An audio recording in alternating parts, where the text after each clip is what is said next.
Greetings. My name is Mike Podgorski, and I'm a historical interpreter here at Fort Miles Museum. We get a lot of questions about the site, including some long-standing rumors. I'm going to review some of those in just a moment, and I'd also like to talk to you about the role of rumors during World War II. But first, what is a rumor? A rumor is unverified information, meaning that it could be either true or false. If it's false, it could either be misinformation, that is, false information spread without the intent to do harm, or it could be worse, disinformation, false information deliberately spread to cause harm. Rumors can cause great damage, undermining the public's trust in civil institutions, democratic ideals, and most relevant to us, historical facts. In 1942, the Office of War Information, or OWI, was established to counter foreign propaganda by coordinating the U.S. government's public information campaigns. Researchers for OWI believed that rumors could be converted to positive value if they were studied to determine information gaps which needed to be filled, not with rumor denials, but with intensive information campaigns that were meant to better inform the public by filling those gaps in the public's knowledge. Citizens were discouraged from spreading rumors because if a rumor was true, it could wind up informing the enemy of both troop and supply movements, which could potentially lead to the deaths of both servicemen and women.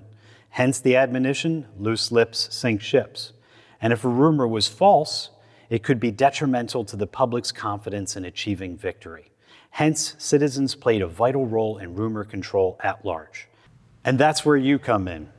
Here at Fort Miles, we are still trying to stamp out some long-standing rumors that have long persisted in the public's consciousness. We're going to review each of those rumors so that you can help us set the record straight. I've heard the towers at Fort Miles were called sub-towers because they were used for spotting German U-boats. So the concrete cylindrical towers that you see here at Fort Miles are called fire control towers. And they were used to aim the big guns at Fort Miles onto surface ships. They would have only been used to spot surface ships. They were never designed for nor used to spot submarines. Are all of the buildings at Fort Miles connected through a secret underground system of tunnels? No. All of the underground structures here at Fort Miles are not connected by any kind of a tunnel system. Are the stories true that German sailors from U-boats snuck into Delaware during World War II, visited local businesses in towns like Lewis, and brought back bread to take to their fellow sailors? These stories just aren't true. The only German submariners who came ashore were POWs from U-858, which is a German U-boat that surrendered here at Fort Miles by the Breakwater Lighthouse back in 1945. Some of my relatives told me that when the soldiers fired the big guns at Fort Miles, it blew out windows in neighboring towns like Lewis and Rehoboth Beach. So while newspaper articles do mention some cracked glass down in Rehoboth Beach, the image of blown out windows and shattered glass is a dramatic overstatement of the truth. Some people think the military is still operating at Fort Miles. Is that true? In fact, the military fully relinquished its claim on land in Fort Miles back in 1996, and they have not had a presence here since. Can the structures at Fort Miles be used as fallout shelters in case of a nuclear attack? Since these structures were built before the age of nuclear weapons, they were never designed to protect people against a nuclear attack, nor the aftermath of one.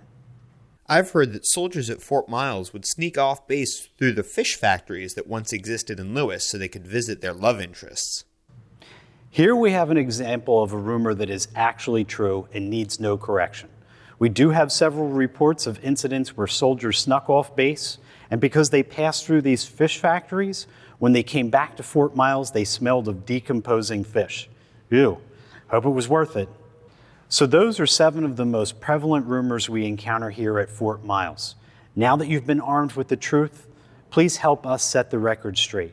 If you heard a rumor that we didn't mention, or if you'd like more information about the rumors we covered today, please feel free to speak with one of our historical interpreters, and thank you.